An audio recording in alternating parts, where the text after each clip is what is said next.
So when I initially saw the trailer for Damage, I was really intrigued because it looked like one of those 90s action thrillers, some of those murder mysteries that I remember growing up with. They're talking about Kiss the Girls, The Bone Collector, Along Came a Spider. It seemed to be within that vein. Maybe not as good. I wasn't expecting it to be an all-time classic, but I was really just intrigued by the idea of revisiting that type of movie. It seemed to be a very interesting mystery. For a lot of it, that's what I thought I was getting. And before we get into that, I'd love for you guys to hit the like button, hit the subscribe button so you can get more reviews from me. And also check out that join button for the new channel memberships that I have that will give you exclusive content, including stickers, memes, behind the scenes, and everything in between. I did not mean to rhyme all that, but you came to my channel. You came to hear me rap. No, you didn't. Now, the synopsis is simply this. Samuel Jackson plays a Chicago detective who is made aware of a murder that happens in Glasgow, Scotland. And it's a murder that was similar to some cases that he was working in his past. So he travels over to Scotland to partner up with a precinct there so that they can help solve the mystery together. They bring him in for his expertise. He also has a former partner who is also living in Glasgow now, who has retired from being a cop and just wants to write his books. And Samuel Jackson enlists his help as well. The murders that the serial killer is committing are pretty brutal, so they want to solve this mystery quickly. Now, I can honestly say that for the majority of this movie, I was having a really good time. I was engaged in the mystery of the movie, which is exactly what you want. Like any good murder mystery, the movie actually points you in several different directions of who the serial killer could actually be. Now, I had a guess, and it was almost too obvious, and I should have recognized that in the beginning. I was like, no, it definitely looks like that guy. No, it definitely looks like that girl. No, it definitely looks like that person. And I was guessing the whole way through, thinking I was right, but I definitely was not. And I'm actually happy that I wasn't right. Why would you want to guess who the killer is in the first 5 minutes of the movie? Now, maybe someone else who has seen this movie did make the proper guess of who the killer actually was, and bravo to you.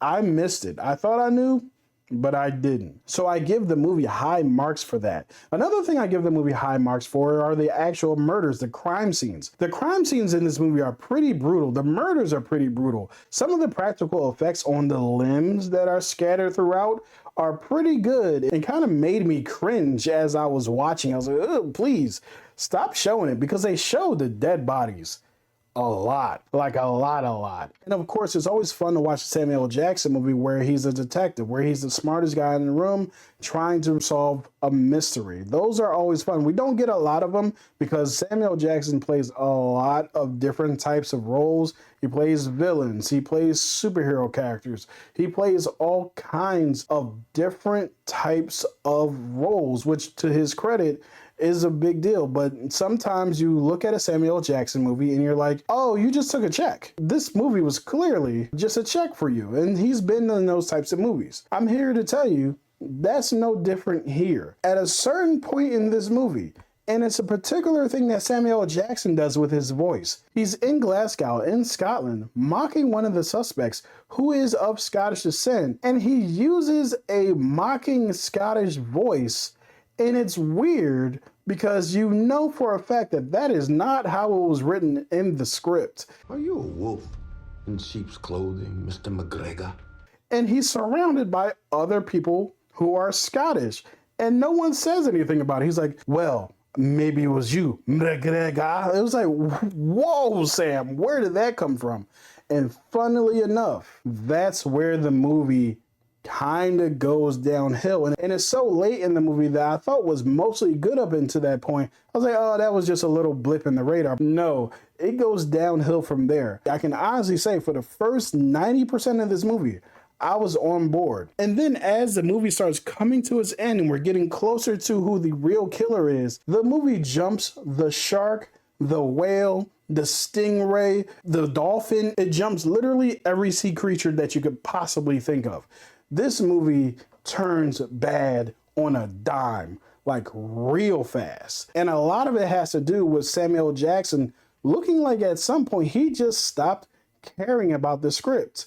And the director too didn't help with some of the visuals and how the story was edited and explained. Some of it was, ooh, boy, it was bad. So when I was watching this movie, I was like, yo, this is pretty good. This is all right. I'm feeling like 3 sparks out of this movie. Yeah, they had us the first half, I'm not gonna lie. So how many sparks would I give this movie? I wouldn't give this movie 2 sparks. It's not even solid. It's pretty bad. And the way that it ends up, especially with a particular scene at the end with some green screen, it's literally like the last shot of the movie. What the hell happened? Did y'all run out of money? So Damaged, was it good?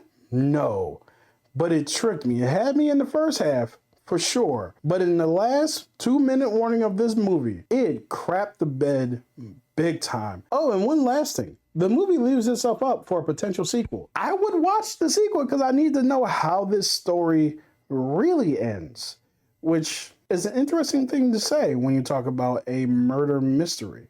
Well, all right, guys, let me know what you think about this movie, and I will talk to you guys next time.